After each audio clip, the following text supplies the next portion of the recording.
The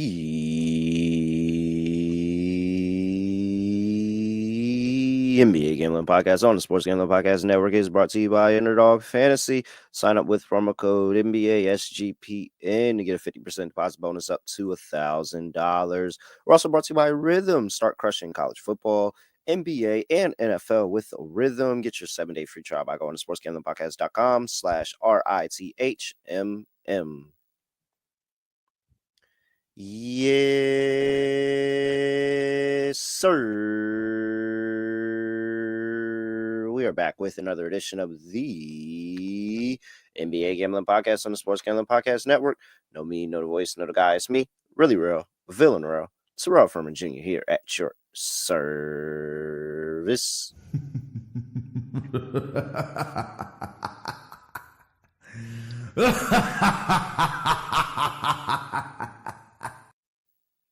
Oh man, I mean, why did both of the games that I bet on as my lock and dog came down to the wire and had some interesting finishes. So let's talk about it, because first of all, I don't want this to distract anybody from shout out to my guy Lonte, host of the pod with me yesterday. We disagreed. And as I'm talking, I know I haven't introduced my co-host Scott Studio Reichel, but I'm talking to my co-host Scott Studio Reichel. We disagreed on 7 of the 8 games. I just want to throw out there that I hit on 5 of them. We went head to head, and I won the battle that day. So shout out to my guy Lonte. But I don't even know where to start. Let's start with the early game, the dog, because I had the Pistons as my dog, but I took an adjusted spread of 3.5. I was there. I probably shouldn't have been as close, but to somehow, first of all, they scored a way more points than they were supposed to. Second of all, for somehow in an out of bounds play with only 1.8 left or something like that. I mean, the number one priority is protect the rim. It was clearly protect the rim. Miami, you let Durant get a free look at the basket, and then in frustration, because you let him get a free look at the basket to tie the game after Tyler Hero was unconscious all game, to then Eric Spoelstra get mad and call the timeout that you don't have and give them the free throw to ice the game.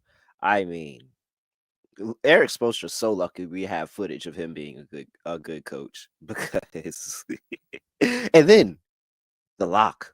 Oh, the Warriors and the Mavs. That last 3 to 4 minutes of basketball was possibly some of the worst defense that I've ever seen in my life by the Mavs. I don't know what their plan was.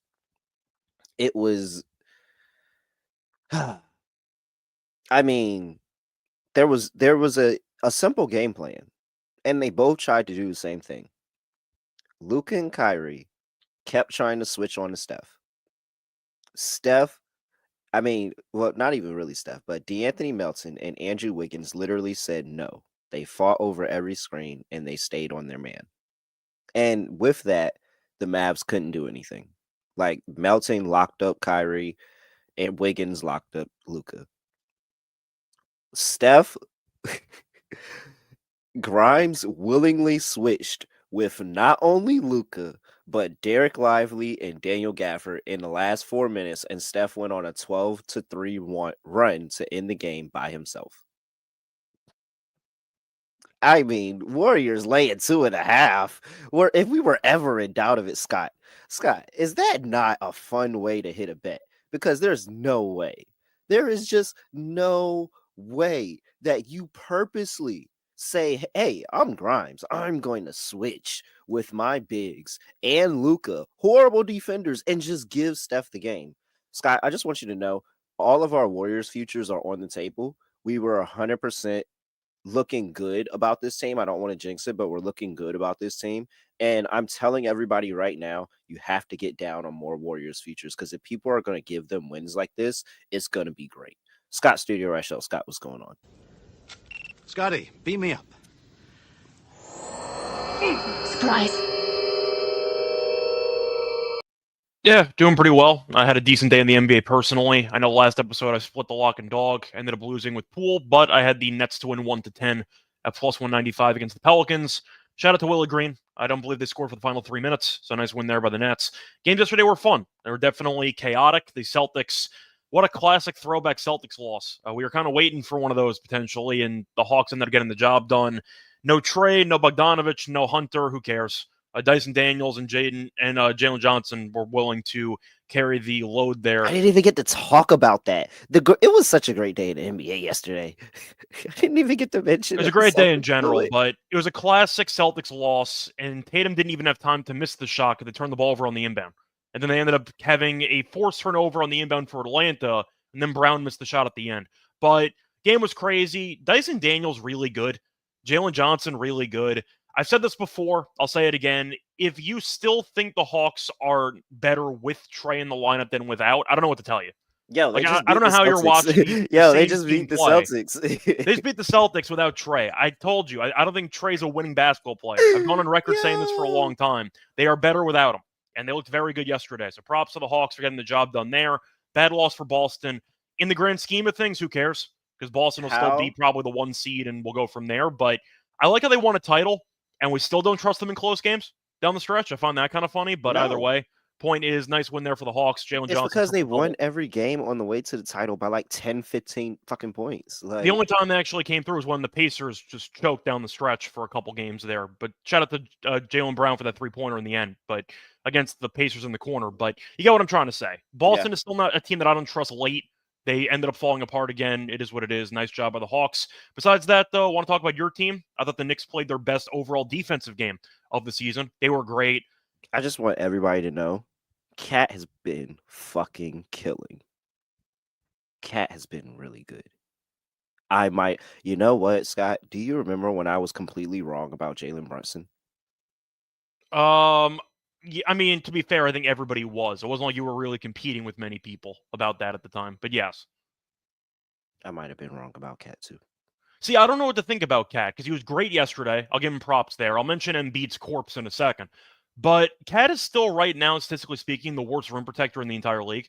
So okay, I understand that. Be great. I do. Yes, 100%. But for one, he should not be playing that position. He should definitely be the 4. And we should definitely have a big that can play defensively beside him. But he has been killing on the offensive end. Offensively and rebounding wise. It's like every single bucket he gives up, he gets back. Yeah, he's been great. Just defensively, that was the main concern, and that's been an issue. Brunson rolled his ankle, but he played through it, kind of picked it up late in the fourth quarter, had a couple nice layups at the end. Shout out to Josh Hart for the triple-double, my guy. Besides that, though, I got to talk about Embiid. Because Embiid came back and he looked like he was crippled.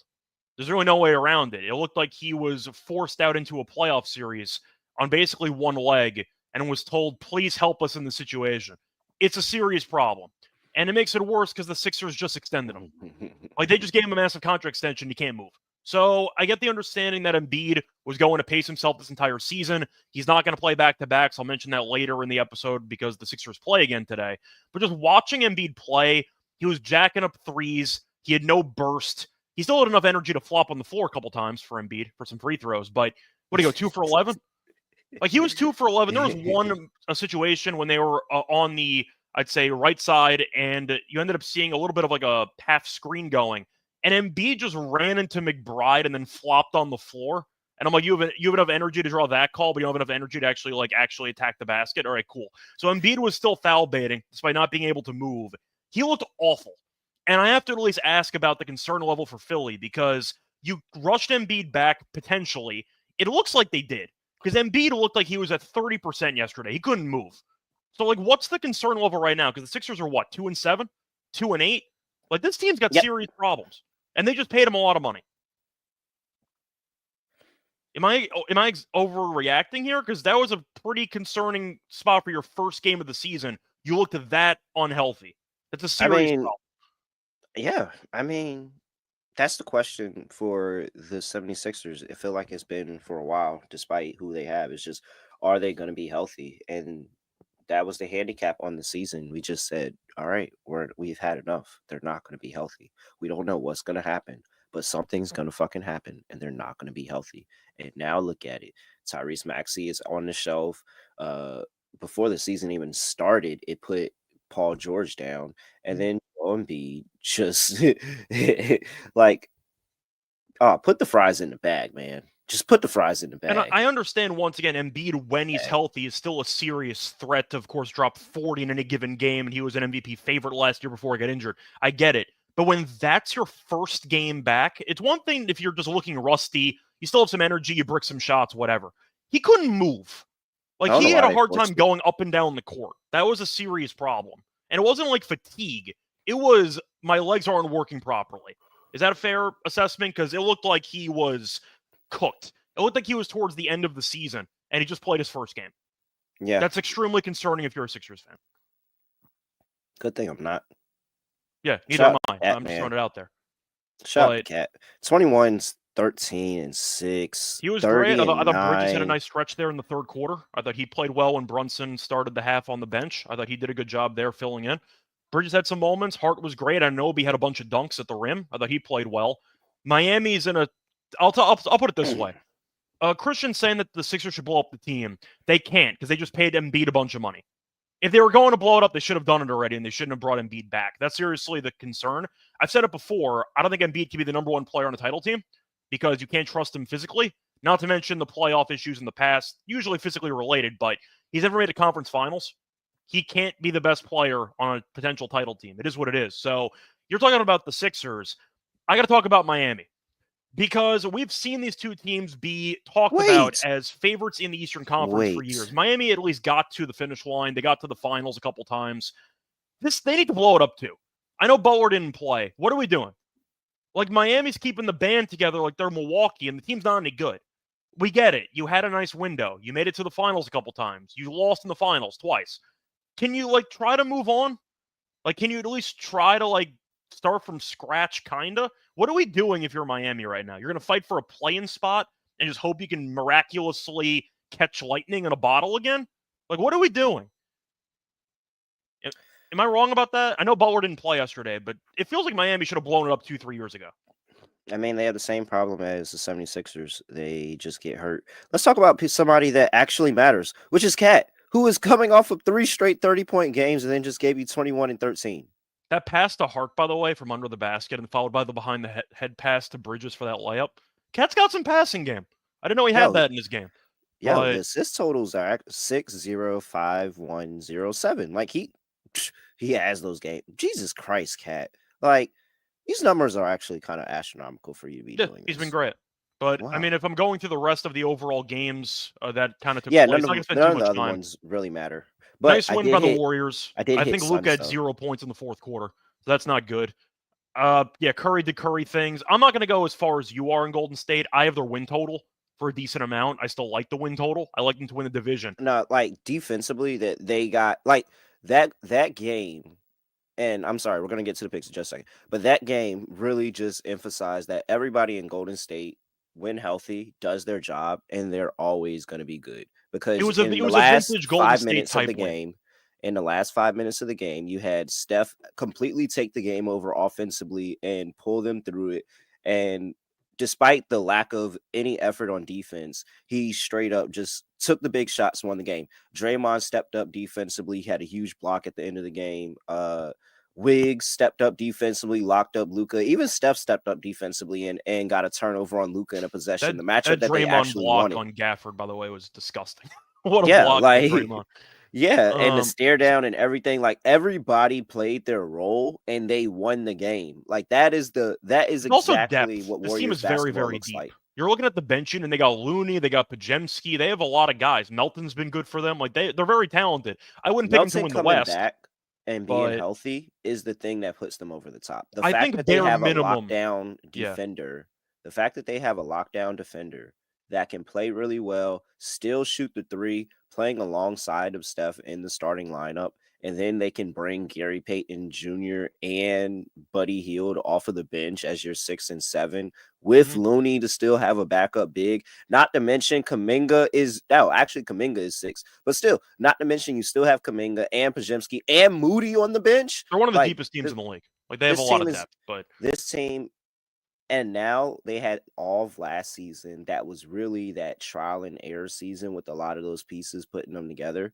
Oh, they're running through it. Like it doesn't matter. They play the right way. Trace Jackson Davis has looked good playing as their pseudo big. Like, man, all in. I'm not going to go fully all in, but I'll put it this way. Bare minimum, their floor is a second round elimination. They will get out of the first round. They are good enough to actually make a potential run. I say their floor is going to be, I'd say, losing in the second round. Their ceiling for me is, in theory, winning the title. I would say maybe losing in the finals. But I do think they're a very good team in general. But other point I'll make, just quickly, shout out to Grady Dick. Your team sucks, but you're good at basketball. That's all I got to add. All right, Underdog Fantasy. Make sure you tap in, and through the NBA Cup, every day of the NBA Cup, they're going to give you boosts. So make sure that you use Underdog Fantasy. I got boosted yesterday thanks to them for NBA Cup play. You can do the same. Make sure you go get boosted by Underdog Fantasy. They'll give you a special pick and first-time deposit offer up to $1,000 in bonus cash as well. UnderdogFantasy.com, promo code NBA SGPN. All right. We got a slate here. Not NBA Cup games. Those are reserved for Tuesdays and Fridays. Do have some teams playing on a back-to-back. Got some teams coming off rest here. Let me go. 7 p.m. on the East Coast. Standalone game for 30 minutes at least. The Indiana Pacers are on the road going to play the Orlando Magic. Pacers currently laying 223.5 is the total. Injury report here, and we have I don't think anything. Let me think. No, maybe there's a questionable tag on Suggs. He did leave, but he came back in the game. So from what I remember from watching the Orlando game, shouldn't be anything on the injury report. They also dominated. They got the coast the entire fourth quarter, so it's not like it really mattered. Yeah. Obi Toppin is questionable today with a ankle injury for the Pacers. Nembhard is out for a while. Neesmith is out for a while. All right. Orlando's coming off a back-to-back. Indiana's got a little bit of rest on them on the road. Orlando's been good at home. I don't think Orlando has lost a home game yet, actually. No, they're undefeated. Yeah. I believe they're 5-0, and I think Indiana's 2-4 on the road. Yep, 5-0, 4-1 ATS at home. Indiana 3-3 ATS, 2-4 straight up on the road. Orlando plays defense, Indiana doesn't. Yeah. So it's like, can Indiana break through today? Or are they just going to be looking sorry? A little bit of a revenge spot here. They got the win against Orlando, 118-111. But I'm trying to remember, and I'm pretty sure I remember Orlando was up big in that game, and they let the Pacers come back. Or the Pacers were up big, and they let Orlando come back. It was one of the sorts. I can't remember which one. But they already played twice this season? Nonetheless, yeah. That's kind of bizarre. They have 3 meetings in the first 2 weeks, and they play again in April. No, that wasn't it. It was the first game that Orlando was up big. They let Indiana come back, and then Orlando still won by 4. Barely. Yeah, they got out there with the win, but didn't get the cover. But the home team is one ball. Yeah, the second game is when Banchero was out, and Indiana was able to get it done. And that's back when Orlando had no identity when Banchero went out. Now, Orlando has locked back in defensively. The past 3 games, Pelicans scored 88, Wizards scored 94, Charlotte scored 89, in that game yesterday. You have Franz Wagner, who has remembered that when Paolo Banchero's out, he can go out there and drop 30 any given day.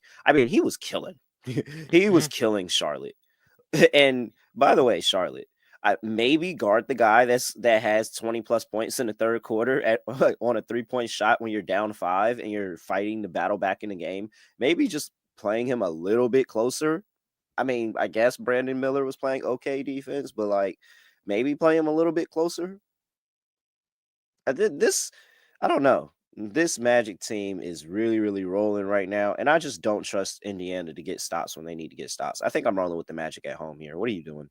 Yeah, I'm with you. I'll go with Orlando. It's mostly just a home road split thing for me. As you said, Orlando kind of regained their identity. Shout out to Batadzi. It's actually been good at the center spot. I saw Carter Jr. is going to be out again today, so Batadzi's been good. Overall, defensively, this team's better, though. Indiana, I do think, is a home road splits kind of, I would just say, case to keep an eye on because they're really good at home and they're bad on the road. Orlando's kind of the same way. I'll go with Orlando. They play good defense. Indiana, I think, once again, will have some offensive firepower. But defensively, I still have issues. Shout out to Mathurin, though, who's been great since taking over for Nembhard. Nembhard's injured again. He's going to be out. Mathurin's been great. But I think I'd rather take Indiana for maybe a player prop approach. But I do think that the Magic overall as a team right now are playing good basketball. I like them at home. You can play the drop, Orlando Magic. Ooh. Yeah, that you can play that if you want to. You know what I'm talking about. The theme song for the Magic. I'll go with What? that. You know what I'm talking We about? don't have that, do we? No, we don't. I'm just saying, like in your Oh, I heads, was about you to can say, play that. what? We have that? No, we can play that in your head if you want to, but I think that's going to be plain. So I'm waiting for the social media post. Give me the Magic. Oh, wow. I got to find that. I wonder if that's copyrighted. I don't know, but I do enjoy that theme song. All right. 223.5. If I like the Magic, I think that they're not going to let the Pacers score at all. So I like under, but not a really good feel on that. I just like the Magic. What do you feel on total for a move on? If I'm picking the Magic, I think I have to go with the under because I'm picking Orlando to actually show up defensively. But I might prefer a Pacers team total under if I had to pick because if I'm picking Orlando to win, it's because of the defense. I'm not picking them to fully light it up automatically without Paolo, of course. So give me a solid defensive game at home. All right. Let's see here. Cleveland Cavaliers on the road going to play the Philadelphia 76ers. Sixers on a back-to-back. Scott, Paul George is uncertain to play. Joel Embiid has said that he wants to play and said that he was trolling when he said he wasn't going to play back-to-backs all year. Ha, ha, ha, ha, ha. We all believe that, Mr. Embiid. Yes, we do. Yes, we do. We absolutely believe what you're selling. Cavs laying 9.5. 218.5 is the total. We'll see what happens with those two in the lineup along with others. And for the 76ers, we have Jared Allen, who is a game time decision with a questionable with the lower leg strain. We have Sam Merrill, who is questionable with left ankle soreness. And then we have Bates Strus. Yeah. All right.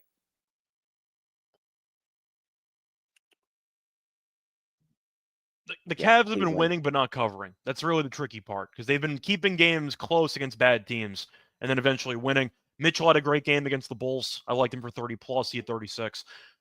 Allen might not play. I feel like if Embiid plays, give me the under just blindly because Embiid can't move. He kills the entire pace of the game. I had the Knicks team total over yesterday, which got there. Damn, the game was played at a rock fight. It was played at a really ugly snail's pace because Embiid has a hard time going up and down the court. So if Embiid plays, give me the under. If he doesn't play, give me the over. Because I think that Cleveland can score against this team. Defensively, they've not been as great lately. Cleveland has. Offensively, they've been very good. So once again, it's more of a total play for me. I got to wait for Embiid, I'd say, information. Paul George might not play either. So we'll see what happens. But if Embiid's in, give me the under. If Embiid's out, give me the over. That's where I'm at. I mean, if he plays, he's not going to keep up with them at all anyway. The Cavs are 8th in pace. This is a different Cavs team with Kenny Atkinson at the helm. Evan Mobley and Jared Allen have been killers all season. They've been getting great play from Darius Garland. Donovan Mitchell's been doing Donovan Mitchell things. Like this, yes, they have not covered 3 of the last 5. They haven't. They haven't covered the last 2 games with keeping it close against the Bulls and the Nets. Lesser competition. I think they are getting up for this Philadelphia team. They're getting up for Joel Embiid, who may or may not play. And regardless, I think that they're probably going to cover this number. This is a chalk line. I think we lay the 9.5. The Cavs are going to beat the shit out of the 76ers. The 76ers are a horrible basketball team. And the Cavs still 9-3 ATS on the season, 5-1 on the road. I think they're just a good team that Kenny Atkinson has now gotten maximum value out of. And there's nothing going on in Philly right now. On a back-to-back, no way. They get the shit big out of him. I think one prop I do like, though, is going to be McCain. I like him. I think he's good. Looking at him from Duke, he's been solid so far this season. He's had at least 18 points in 3 straight. He's played 30-plus minutes in 3 straight. He's young. He's healthy. Let him play. I think he's solid. So I don't mind him as a potential, I'd say, niche prop to consider. He's been really, really good. They don't have many bright spots this season, but he's been one of them. So I'll go with him. They're calling for it.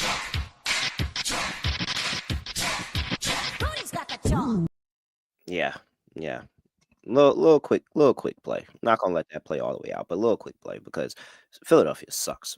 and if everybody's not playing, the Cavs really should just roll over this team. All right. 218.5. Yeah, I'm with you. It really only comes down to Embiid because he single-handedly drags the entire pace to a crawl. No, I think even if Embiid doesn't play, there's a good chance that Philly doesn't score at all. Like there's a good chance Philly doesn't. My point is Cleveland wants to run those, so that'll definitely increase the number of possessions. That's kind of my main point. Yeah, I know. And I think Cleveland will be able to run a score up, but like still, even with running, if Paul George and Embiid and you already know Maxey is out, they're not scoring. I named one guy that I like. I like McCann. I think McCann's the only guy worth a damn right now. Is McCain gonna score over? What's their? I don't mind him for 20. What's their team? So is he gonna score over 104 points on his own? Probably not. No way. Drummond will chip in for about 10. But they that's got 99 last night. I think they finished about 99 again. All right. Before we get to next game on the slate, got to talk to you about betting the best in the business with BetUS. Make sure you use that promo code. Go to the link, SGPN. Go to sportsgamblingpodcast.com/BetUS. They have lightning fast payouts. They have 3 sweet deposit bonuses that you can get and gamblers insurance. Make sure you lock in with BetUS. Promo code SGPN. And what are we going to bet on BetUS? Well, let's head over to Rhythm and figure that out. Rhythm with all their AI-powered betting systems, and they're just really, really great platform that makes it super easy for you to make your own betting model. Shouts out to the betting models. I mean, what are they like in the Magic game? Let's go back to that Magic game. Let's see here. I don't have any legit systems. They do have some dare I say it, Scott, leans. Okay. I feel like the little like caution sign are leans, and then the green stars, those are picks. Mm-hmm. So Braun Breaker and my NBA pre-built model both lean. I hope we don't get in trouble for this because it's Rhythm. It's not our leans. Once again, it's Rhythm's leans. That's not our. It's the model's leans. You don't shoot the messenger. Yeah, you're fine. Please do not tell on us because it's not me. It's the model's leans. No, tell on Rhythm. That's not us. Tell on Rhythm. Yeah, this is Rhythm's fault. I'm just don't shoot us. Don't shoot us. All right, so Rhythm leans Magic. I will say that on both models. And then on you can jump ahead to something we haven't covered. If you could just say what is a green star on one of the plays. That's fine. Okay.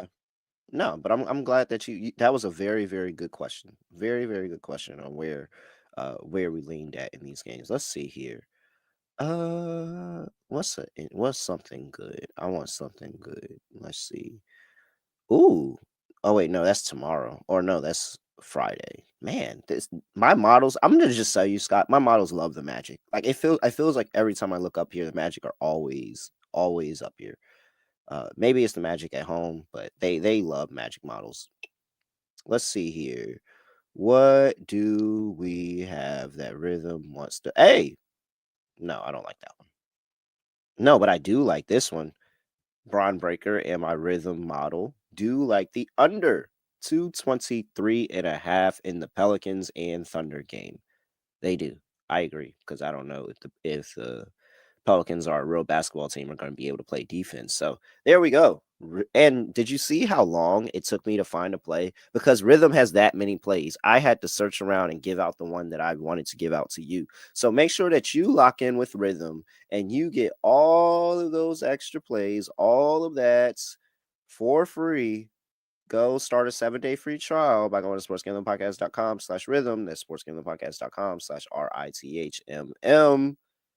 QR code on the screen, youtube.com/NBA Gambling Podcast. All right. Let's piggyback off of that game. New Orleans Pelicans on the road going to play the Oklahoma City Thunder. Thunder laying 14.5 in one basketball game. 14.5. And they're probably going to cover it because New Orleans sucks. 223.5 is the total. Injury report here. And we have let's just go ahead and get the Pelicans out the way. Alvarado, Jordan Hawkins, Herb Jones, CJ McCollum, DeJounte Murray, and Zion Williamson are all out. Alvarado's a new one. That got announced yesterday. Yes, he's going to be out for like a minute too. Yeah. Trey Murphy is in the starting lineup. And for OKC, Caruso is a new ad. I did not see Caruso up here. Caruso won't play against the Pelicans. I mean, Pelicans aren't playing any of their teams, so why would you play your team? So he's out, right hip soreness. Chet Holmgren, as you know, out for a little while. Jay Will, Hartenstein still out from the beginning of the season. So OKC is rolling out no bigs. They're completely committed to the small ball lineup, and they've actually done a pretty good job of forcing bigs off the floor because of it. I mean, is there any shot that whatever remnants of the New Orleans Pelicans that is going out into OKC, is there any shot that they cover 14 points? See, sometimes win or lose on your bets, you have to at least acknowledge before the game starts. To respect yourself, you can take certain sides in a game. There is no way I can look at myself in the mirror and take the Pelicans plus 14.5. I can't do it. I just can't do it. I hate this damn team. I gotta go with Is it like you're sitting there with your phone and you're standing in front of the bathroom mirror like, you see the Pelicans I'm gonna like do it. plus, like You see the highlighted, Pelicans right there, the mirror, and then you like chuck your phone across the room. Like that's where you're at. Like that's kind of. I don't want to compare it to the Hawks last year, but it was kind of like the Hawks who just kept not covering every game. They were like the worst ATS team of all time. And then you're looking at the game and you're like, dude, I kind of want to take the Hawks today. And it's like, then you just realize, like, please don't do it. Like, just don't even bother. It's not worth your time. The Pelicans are not worth my time. It's not their fault. The whole team died.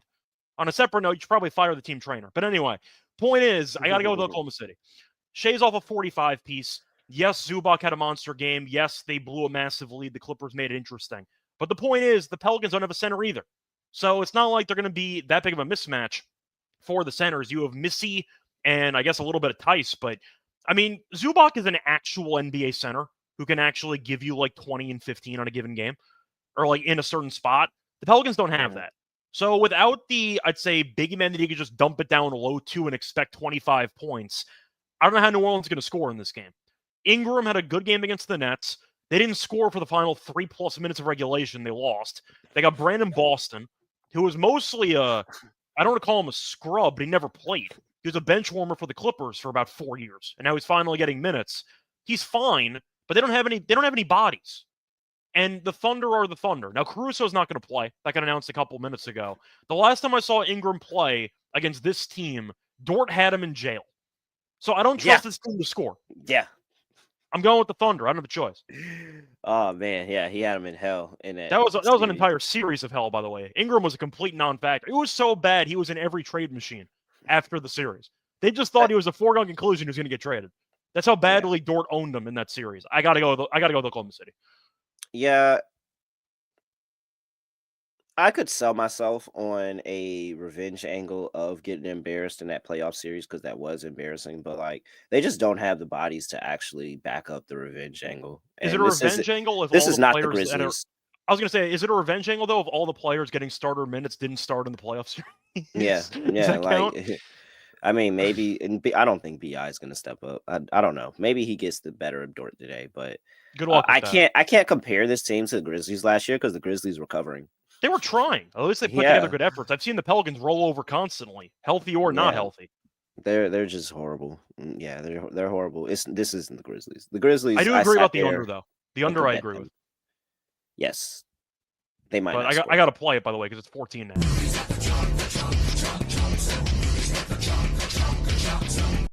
Yeah.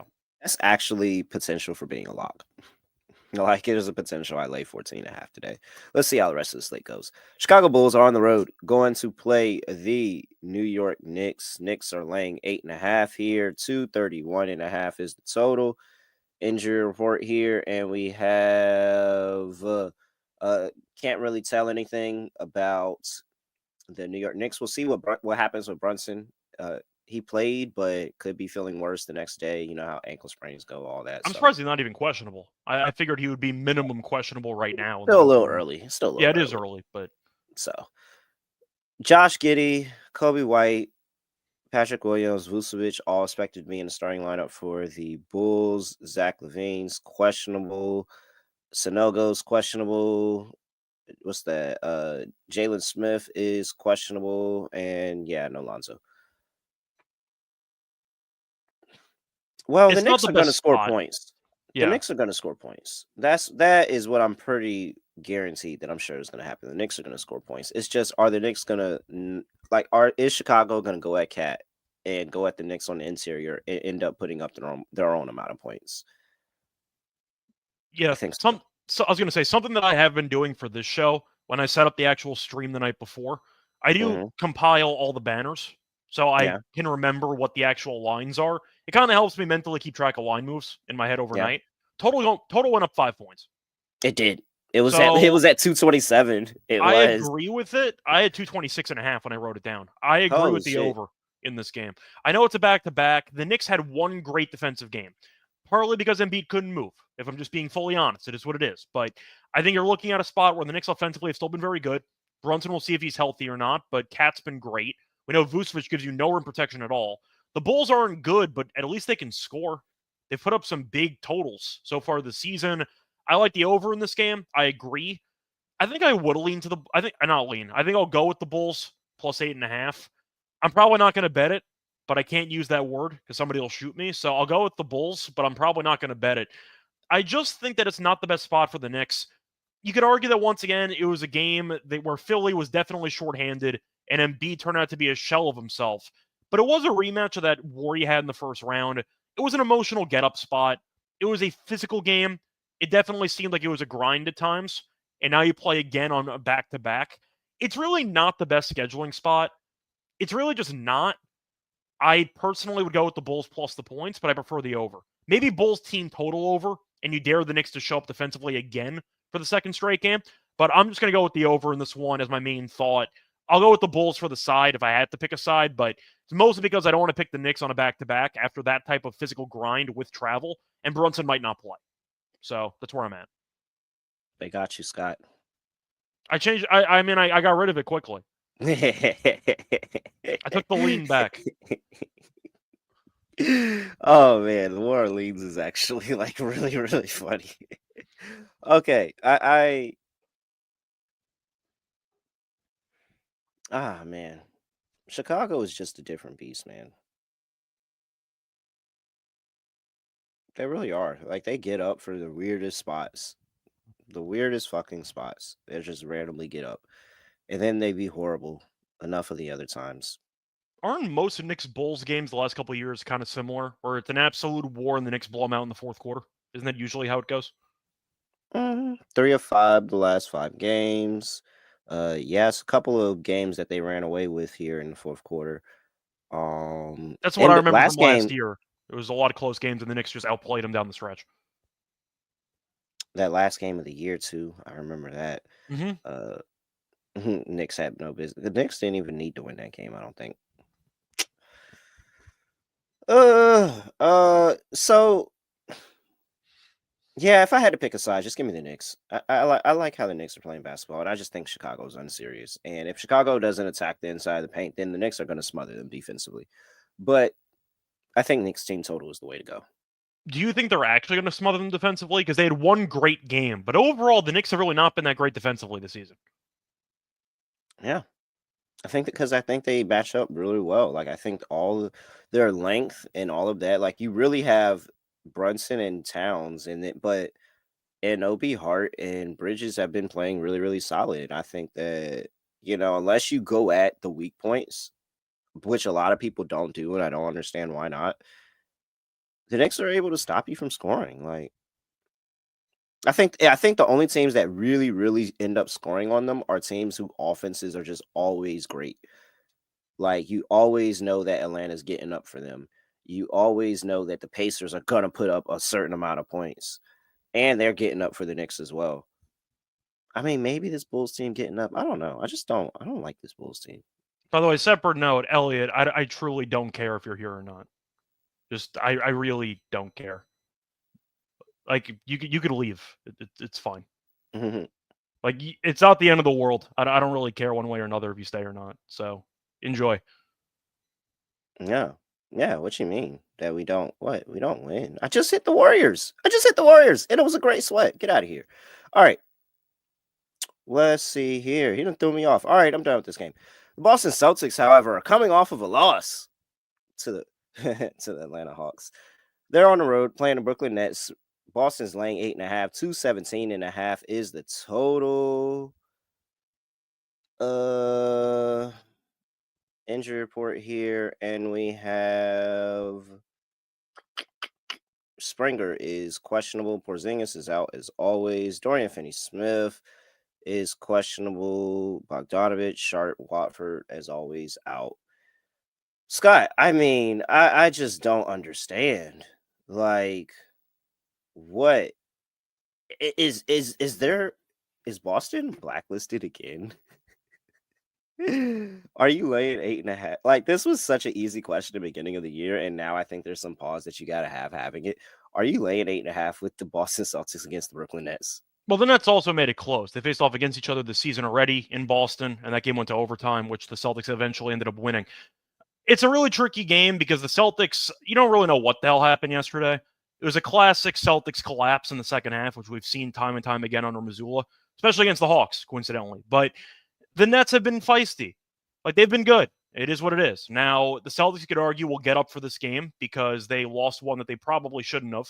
Actually, not even probably. They shouldn't have lost that game, but they ended up losing one. So maybe they show up for this one. Or Tatum kind of got a bit injured in that Bucks game. He played through it. I'm wondering if they're going to sit some guys for this game. So the Celtics might potentially sit some guys. That's definitely on the cards for this one. It's tough for me to go Boston because it's just a lot of points to lay on the road against a team that's been pretty feisty this season. And the Nets gave the Celtics a run already. They were leading most of that game when they faced off. I think it was on Friday. So I'm going to go Nets plus the points. I think I like the under in this game because the last time they faced off, it was a rock fight, and I think both teams defensively have been pretty good. I'll go with the under, but I am going to kind of go with the Nets because I really don't want to lay this with Boston. They might sit some guys. Tatum seems a bit banged up. I know Brown was great yesterday, but he hasn't played many games this season. Horford's been kind of in and out of the lineup. They might sit some people. So I'll go with the Nets plus the points. I just want you to know it was the loss to the Warriors that sent Boston down the spiral. They lost that game to the Warriors. They played a close game to the Nets. They played a close game to the Bucks, which you probably shouldn't do. And then they lost outright to the Hawks. The Warriors are inevitable. Nets plus 8.5. You don't have to talk me into this at all. They're 9-2 ATS this season. What the fuck? 9-2. Who the fuck? Jordi Fernandez, good coach. That's all I'm saying. Good coach. They're not tanking. They were supposed to be. They're going to end up trading some pieces. I'll tell you what, Schroeder's going to go for a pretty penny. But this team's been good. Even Ben Simmons has been fine. That's a shock. Ben Simmons has been pretty good. 7-1 ATS as a dog. What the fuck? See, Frederick, it could be right. Like, if the Celtics come out and smack this team, it wouldn't be the end of the world. Because, Boston is the better team on paper, no doubt. But at some point, you got to just, realize it's not worth continuously betting on the Celtics to show up and dominate these teams when they just haven't been doing it. Like, you were kind of hoping that they would be fully... Part of it was because Jaylen Brown was out. I'll admit that. But you figured after winning a title, you had a monster regular season last year. You played with your food a lot, especially in the fourth quarter of these games against bottom feeder teams. You were hoping they would lock in a bit more in these close games down the stretch. And they really just haven't been doing that. And I feel like if you want to take Boston and expect them to win, I mean, one, it makes sense because they're better than every team basically on paper and they're defending champions. But you've been losing money because they just constantly mess around and they don't play a full 48 minutes. And it's pretty annoying. Is that fair? Yeah. I mean, you're saying everything I said about Celtics for years, so I'm not. Los Angeles Clippers on the road going to play the Houston Rockets. Rockets laying 4, 214 is the total. Injury report here for the Los Angeles Clippers, and we have Kawhi Leonard, PJ Tucker on the injury report out, which means that it's a healthy injury report because those two are even with the team. Well, PJ's not, but Kawhi might be over there. Fred VanVleet's a game time decision. Steven Adams and Jock Landale are game time decisions. Let's see. Scott, this is the one I felt myself struggling and trying to handicap because both of these two teams are really good. Both of these two teams can spur off offensively at times. It feels like it's a very, very easy under game. And with that, I kind of want to just take the points with the Clippers, but the Rockets have been good at home. I'm kind of split 50-50 here. They've been good at home. What are you doing? Since Udoka got there? Clippers gave it a good run against OKC. They were down a bunch. Norman Powell, though, what a player. Harden's been good too. Zubac's been good. I'm gonna go Houston in this one. I feel like it's the same story as last year. I like Houston at home, and on the road, I can kind of just I could just ignore them pretty much. But they're very good at home. That's good enough for me. I'll go with Houston. I think it'll be a close game. I think it'll be fun. But I think that defensively, the Rockets are a bit sharper.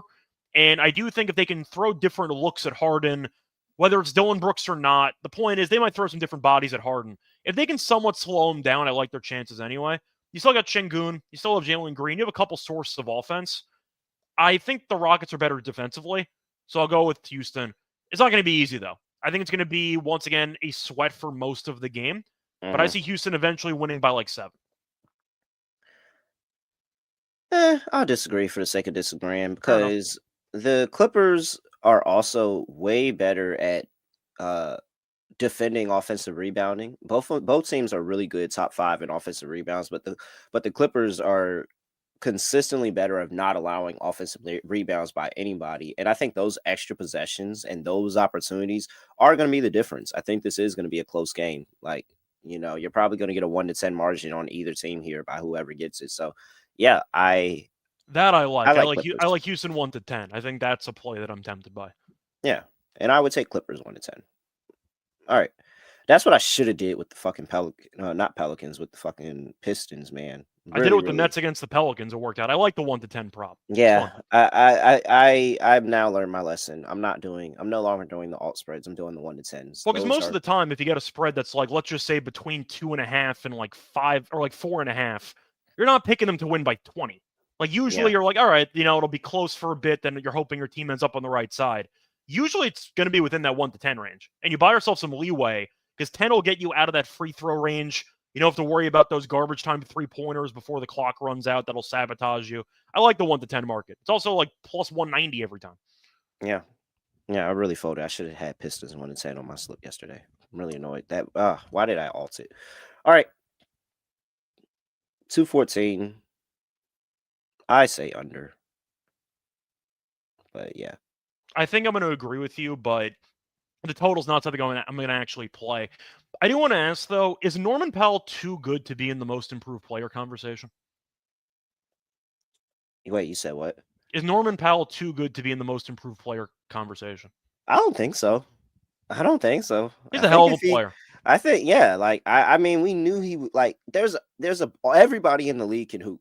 Like, everybody in the league can hoop. But he never got. He would always get hurt, and the problem was you had George there, you had Kawhi there, and now you have Harden there. He just didn't have the usage. He's just a hell of a player. They're finally letting him run. Hooper. He's gone up in minutes and he's gone up in scoring. Like I don't think he was ever a 20-point per game scorer. Yeah. I'm trying to remember who he got traded for because I agree with JR. I was a big fan of him when he was on the Raptors. He got flipped for somebody. Gary Trent? Yeah, it was Gary Trent. It was Gary Trent. The switch between him and Gary Trent between the Blazers. I just remember they made that move, and I'm like, I don't really know why you'd bother, but all right, sure. But yeah, I remember they made that move, and I'm like, I think Norman Powell's better, but they were close in terms of, I'd say, play style. Powell's really good. Yeah. Dog. Okay, he had the what was that? How many games was that? That was 5 games. His That doesn't threes, even by the count. way, have been fantastic for Powell. Points and threes. He's just a bucket. That 3 in the corner, by the way, against the Thunder in that third quarter to like wrap up the quarter, that fadeaway sidestep, disgusting. Yeah, Guy's a Norman hell of a Powell. player. Yeah, Norman Powell's definitely in a most improved player conversation. He should be. I mean, right now I would probably vote for Grady Dick, but he's a second-year player. I don't know if you could actually give it to a second-year guy, but the award's broken anyway. I'd give it to Grady Dick if I had to pick one guy right now, but I'd put him in the running. Wow, I need to find odds on Norman Powell. It's probably short now. Gotta be. All right. That would have been an amazing call in the beginning of the season, but yeah, he's playing amazing. 26 points per game. What the fuck? He's great. All right. Hopefully he stays healthy. We have the Washington Wizards on the road going to play the San Antonio Spurs. Spurs laying 9.5. 224 is the total. Injury report here, and we have Malachi Branham, Trey Jones, Jeremy Sohan all out. Sadiq Bey, Malcolm Brogdon are out, and Rashawn Holmes is questionable for the Wizards. Oh my God, Scott. Spurs laying 9.5. What, didn't they just recently get beat by the Jazz as 7-point favorites? They did. See, they did, but that was in between 2 separate double-digit home wins. So they have played better, but yes, they lost to the Jazz at home. Yeah, but they weren't laying 7 in either one of those games. No, I'm just saying they have been playing better, and they are 4-2 at home. So they have been a better home team. Meanwhile, Washington's been abysmal. They didn't cover 12 against the Rockets. They didn't cover 11.5 against Orlando. I don't know what the fuck they were. They don't even have the number listed here. I don't even know what the fuck they were laying against Memphis, but Ja didn't play. They didn't cover that either. Didn't cover 11 against Golden State. Didn't cover 10 against Miami. They were dogs in that game. What? The Grizzlies without Ja, they were favored in that game. They weren't favored in that game. Yeah, they were. Yes, they were. I want to say the Grizzlies were favored by 12.5 in that game, actually. Or like 9.5. They were favored by a ton. No fucking way. No, I can look it the up. Grizzlies. Yeah, the Grizzlies. I'm talking about the Wizards. No, I'm saying the Grizzlies beat the Wizards. The Grizzlies were favored in that game without Ja and without half their team. Yeah, I know. Yeah, I know that. But I'm saying I don't know what the line was. I don't know why. Yeah, I don't know why it's the one line that they don't have here. But yeah, I think it was actually like a decently high number from what I remember. Either way, they fucking suck. Like, they really fucking suck. But Grizzlies were despite 7.5. all of that, it was 7.5 for Memphis. 7.5. Despite all of that, I think Memphis is still a pretty solid basketball team. I think Orlando's still a pretty solid basketball team. I think Houston, Golden State, Miami, all solid. Spurs are easily the worst of this 6 that I just listed. But goddamn, the Wizards are abysmal right now. Sounds like you're stuck. Yeah, I am. Because something's just telling me just take the fucking Wizards. You shouldn't lay 9.5 with the Spurs. Yeah, I feel like for me, it's a pretty simple approach for me. Give me the Spurs in this one. I actually gave it out on YouTube. I'd say you gave out Spurs 9.5. It was 7.5 when I gave it out. Okay, all right. Well, that would have felt better. I'm going to ask you a question. When the Wizards are not playing the Hawks, do you want to guess the closest margin they've had in a game this season? 10. The answer is -13.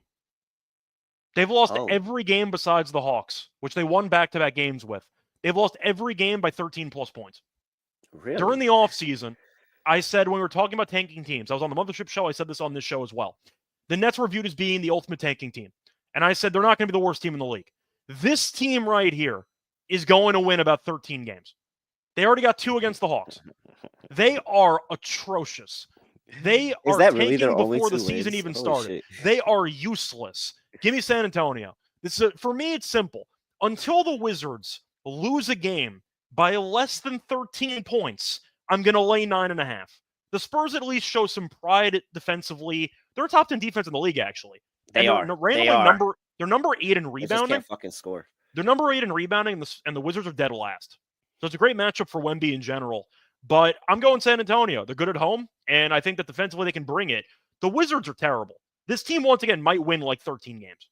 Give me the Spurs -9.5. I preferred it at 7.5, but yes, I do like the game. The Wizards, I think, are definitely by far the worst team in the league. I watched Utah yesterday. Their team's not any good record-wise. They're feisty. They gave the Suns a game yesterday. I haven't even seen that from the Wizards. They get run out of the building every time they play. I'll go with San Antonio.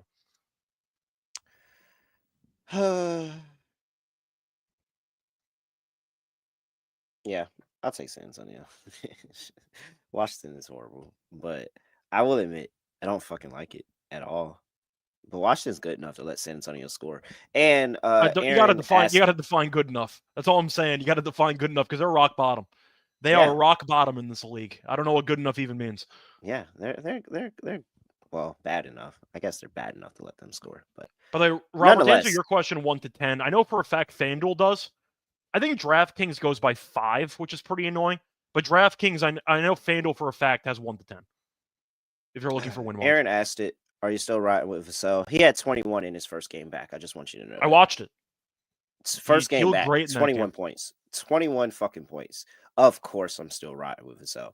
Vassell is going to absolutely destroy this team. If you're not going to play defense, Devin Vassell is going to light you up. And the fact that they even bother to set these asinine lines for Devin Vassell coming off of the bench when he is a flamethrower.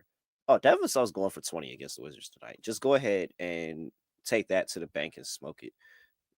Yeah. Vassell's playing. Lay the chalk. Lay the chalk. All right, let's finish this up, Scott, because we still got a number of games and we're hitting an hour. Detroit Pistons on the road going to play the Milwaukee Bucks. Scott, I will admit, last night, you should know it, and you got it right there. Line was at 5.5. It's currently at 6.5, laying 6.5 for the Milwaukee Bucks. 215.5 is the total. Injury report here. Well, I don't have much for the Detroit Pistons as they played yesterday, but I will tell you that for the Milwaukee Bucks, Damian Lillard is a game-time decision coming off of that concussion. Chris Middleton is a game-time decision, believe it or not. He can – oh, no, he's been ruled. No, that's Tuesday's game. No, so I don't know why it says game-time decision. He's out. Chris Middleton's not playing. And who else is – Ryan Rollins is expecting to play as well. It's been a while since we heard Ryan Rollins' name. I like him in Toledo. Here we go. I'm laying it with the Bucks. I feel like I have to. It's such a great letdown spot for the Pistons. You won an overtime game. It was an absolute war. You won an alley-oop on the inbound, followed by a technical foul. Like, that game was crazy. And now the Bucks just coasted against Toronto. There's one thing with Dame being out, though. Give 85 points. Damn, Dame can't defend to save his life. 85 points defensively. Damn, that's a hell of a defensive game right there. I'm going to go with the Bucks. I think it's a good spot for them. They're at home. Pistons have to travel. I think that, once again, it's mostly just fading the massive win that the Pistons had yesterday. I'll go with the Bucks. I don't want to, once again, say that they're better without Dame, but I'll tell you what, I like watching them a lot more defensively when Dame's not playing. I'll put that out there. I like the Bucks actually in the spot.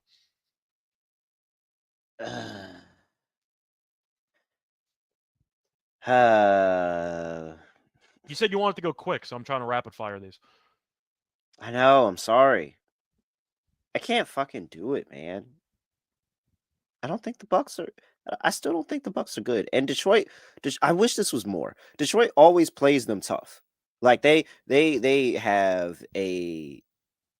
blown out this team.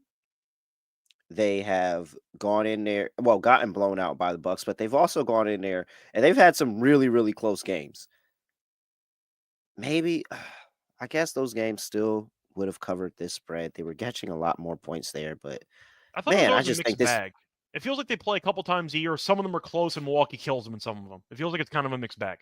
Yeah, it is a little bit. Fuck it. I'm taking Detroit plus 6.5. No, wait. Detroit's coming off an overtime game and no rest. That was my main reason, because it's just we'll take Milwaukee. Fuck. I don't want to fucking take Milwaukee. They suck. But yes, fine. I guess the overtime is really the thing that's killing me. And they really could have went to 2 overtimes. It was supposed to go to 2 overtimes. All right, I'll take Milwaukee, but I don't like it. I'm not betting that. 215.5 is the total over because Milwaukee can't stop shit. And I think they can stop shit when Dame doesn't play. Yeah, but Dame's probably going to play.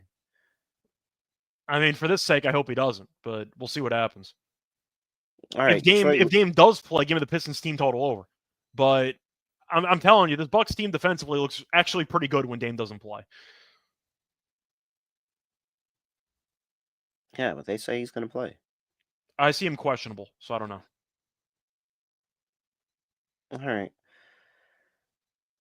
It is concussion protocol, so that could be a couple games. You never know with protocol. Fine. I'll wait. I'll be back. Man, hey, yesterday, I want you to know, Scott, we gave out Cade Cunningham NBA Cup MVP, and somebody said it was like some kind of crazy ass odds. I need to go. I need to go make sure I find a way to get down on that as quickly as possible. I mean, you're basically betting Detroit to win the thing, because if they win it, he's getting it. Guaranteed. Yeah. And there's a possibility that Detroit can win this. Like, that was a game in the first Commissioner Cup game to respond like that when you're down. This is a team that you want to get behind. It's going to be Warriors and Pistons in the finals of the NBA Cup, and nobody's going to see it coming. Although I do want to point out one thing that JR did mention. He mentioned Hardaway Jr. I'm assuming he's not going to play. No, he's not. Guy left the arena in a wheelchair. Like, I'm assuming he's not going to play. And in it this was game, but we'll see what happens. he had lacerations, and it was a pretty multiple pretty hard hits to the head. Yeah, I'm assuming Hardaway's not going to play, but we'll see what happens. If he's out, Fontecchio's been really good though. I agree with you about Malik Beasley if Hardaway doesn't play, but I'm assuming he's not going to play because that looks pretty rough.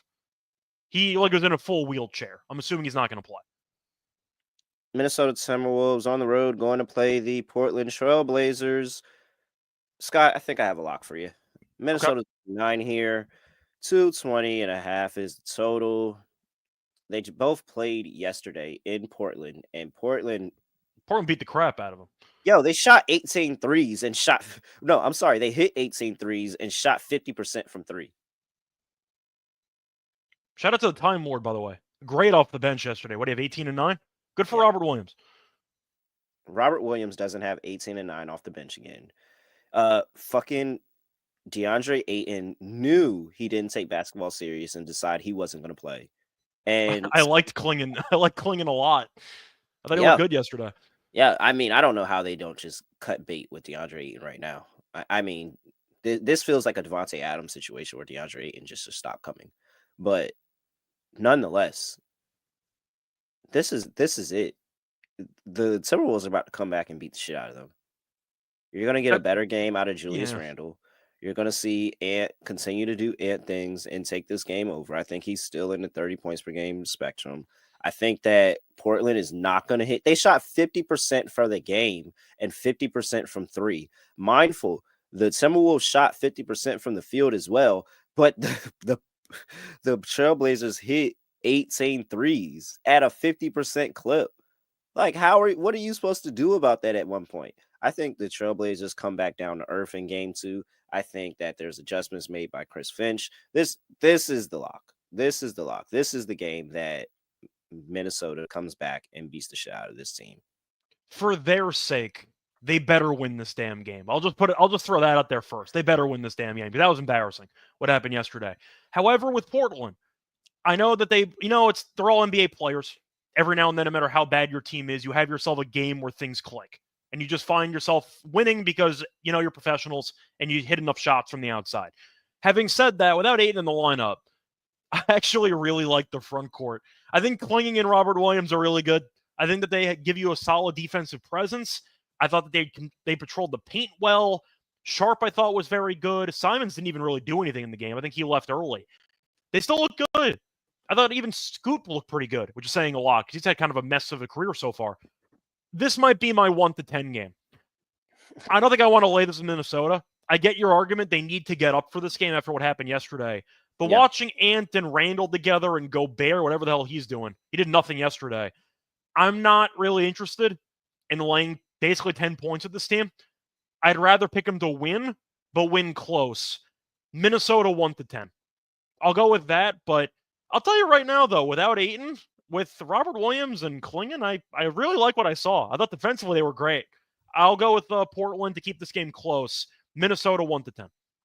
They better win this damn game. Phoenix Suns on the road going to play the Sacramento Kings. Kings laying 7.5. 225.5 is total. Suns coming off of that game against the Utah Jazz, where I got the cover there. injury report, don't really have anything for Phoenix, but you do have Carter, Monk out, and Robinson all out for the Kings here. I'm gonna take the points. It Yeah, feels too big. I have no idea why they. I just don't know. It feels like taking the points is a trap, but if it's a trap, I'm dead. I'm I not know laying Booker this number. bumped to knees with Collins in the fourth quarter, but he stayed in the game. So I think every Phoenix game is close. I've said this multiple times. I'll take the points. I'm with you. There's nothing to think about there. Memphis Grizzlies on the road. No Ja playing the Los Angeles Lakers. Lakers are laying 6.5 here. This line does not want to move. 231.5 is the total. We have Brandon Clark questionable, Marcus Smart questionable, Vince Williams. Is this right? You forget half doubtful. the people on this Memphis team, but yeah. The fact doubtful is even an upgrade for Vince Williams. All right. Desmond Bain, GG Jackson, and Ja Morant, Cam Smith are all out. You have Russell, AD, Hayes, all questionable for the Lakers. Lakers get up for this thing. Give me Lakers laying 6.5, but I don't like it. I'm going to go Lakers. They got their asses kicked by this team about a week or two ago, but it's mostly back to the Lakers or another home road split team. I'll fade the Lakers on the road. I'll back them at home, and it's been working out. I'll go with the Lakers. They've been really good. Yeah, I think that's another. Yeah. They are useless on the road, but at home they're good. So I'll go with the Lakers. And Ja talked about it. The Lakers pop shit when Ja's in street clothes, but Ja handles them when he's in the lineup. Even though he got bumped out of the playoffs, he still plays pretty well. LeBron potential triple-double tonight. I'll throw that out there, too. Ooh. He's had 2 in a row. LeBron triple-double. Like 657 to 1. Chris Paul double-double. He's getting the banana boat squad together at this point. Shoot, can Ben Simmons get a double-double tonight? I'd rather just take the assist, to be honest. I never want to back his points. I'd rather just take the Simmons assist. I was thinking rebounds. Hey, it's so funny because I was thinking assist and rebounds is how we get there. Fair enough. Shout out to Scottie Pippen Jr., though, who had a triple-double. I believe him and his dad are the first father-son duo to ever have triple-doubles in the league together. So shout out to Scottie Pippen Jr. Oh, wow. Man, come on, Bronny. Tighten up. Tighten up, Bronny. He's not even playing road games in the G League now. That's a whole separate story, but whatever. That's a joke and a half. Whatever. Okay, I wish we had more time. I would love. That's a whole separate thing. We could talk about that next time. I would love to dive deeper on Bronny not playing road games in the G League. It's an absolute joke. All right. Okay. Anyway. Lock, dog, quick underdog lineup, and let's get out of here, Scott. I really shouldn't make Minnesota lock. I made it on my other show, and I got a better line then. I don't like the double up. It's bad juju. Let's see here. Goddamn, I'm not afraid of laying a big number today. Do I want to lay it with Cleveland or lay it with OKC? Yeah, no. OKC's been good by margin, and they've been good whenever you told them that they're 10 points better than you.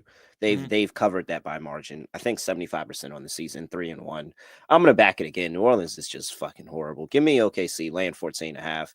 Not the game that I thought I was gonna lock up on the show when we started, but it's the one that's calling to me. I just trust OKC to beat the shit out of this team.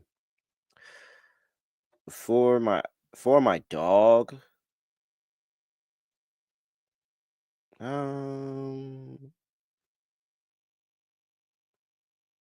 I do kind of like the Clippers. See the Clippers. It's plus 146 if you want the Clippers. It does reach the threshold. Yeah, +1. But Houston's good at home. I just don't. I really don't understand the Suns line, and I'm willing to go all in and either be right or just fall into a trap. Give me Suns plus 245. Like I really don't get this line. I don't think Sacramento's that good. All right. So for mine, I think my lock, I'm actually going to agree with you, but I am going to go with the Suns. I'll take the plus 7.5 in this game. I get the argument is that they played yesterday. They kind of coasted against Utah. The game got close at the end. Not really. They were dominating. But the Sacramento Kings can't really guard anybody. Booker's probably going to play. I like how this team's looked so far. They don't exactly cover as favorites, but it's a lot of points. I'll take the 7.5 for the Suns. Think the Kings might win it, but it'll be close. For my dog, I think I actually am going to kind of buy into what I said before. Give me the Timberwolves 1-10 at plus 185. They win the game, but Portland hangs around. Give me Minnesota 1-10 plus 185 is my dog. Oh, man. 1-10. I should have went with the 1 to 10 margin. I love the Listen, 1 to 10 prop. we got to start doing like a 1 to 10 little parlay or something. It hits rather. I should have did. Ooh, Clippers 1 to 10 would be amazing. I might play that later. All right. Let's see here. I Underdog. like the Clippers, by the way. Them to trail by 10 and win the game's like plus 650. That's a separate What? stat. Or it's just like a massive price. I got to find it. Yes. Houston Anyway, can you get the absolutely underdog go again. lineup ready. I'll tell you what the price is. All right. Let's see. Where are we going with this? Where are we going with this? Underdog.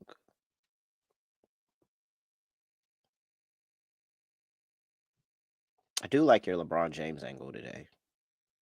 You want to go Points, rebounds and assists? Yeah. Oh, wait, just rebounds and assists? Yeah, why not? Okay. Unless you want to throw in points, it's fine. I feel like AD might have a monster game. So that's kind of why I'm thinking he might 16 and a half. All right, that's fine. 8 and 9. Yeah, that's fine. All right. LeBron James, higher, 16 and a half rebounds and assists. Let's see here. Should we go Vucevic going up against Cat? Sure. He should dominate. Yeah, he should. He's been great this year. And it's 1.05x spicy for 17, higher 17 and a half. Yeah. All right, Vucevic, higher 17 and a half, going up against Cat. And what's another one, Scott? What's something else for the last one, you know what? I'll think outside the box here. Let's go with Franz Wagner. Ah, yes. We're picking Orlando. He was great yesterday. Why not? 25 and a half. Yeah, that's fine. He had 28 yesterday. We're picking them to win the game. No, he had 32 yesterday, I thought. Oh, they did 28. But he had a great game regardless. So that's fine. All right, Franz Wagner, higher 25 and a half points, rebounds, and assists. I feel like we haven't been taking him enough this year. Man. LeBron James, rebounds and assists, higher 16 and a half, and Vucevic, higher 17 and a half points. That's a little spicy. That's going to get you 6.3x over there. Underdog Fantasy. Make sure you use that promo code NBA SGPN. $100 gets you $630 on that Underdog lineup. Promo code NBA SGPN. Scott, anything else for people before we get up out of here? No, you got to get out of here. So once again, hopefully enjoy the games, and let's make some money. Yep, he's at Rush already. I'm at really well __. Make sure you give us a follow, like, comment, subscribe before you leave the video on X and on YouTube, youtube.com/NBA Gambling Podcast. With that, I think Scott and Munaf are back tomorrow. I don't even know. It's some rotation of me, Scott, or Munaf is going to be on here tomorrow. I don't know which one, but it's one of us three. All right, with that, I have nothing else to say, nothing else to do. No other way of ending the podcast. Just going to end it like this. We are out of here. Laters.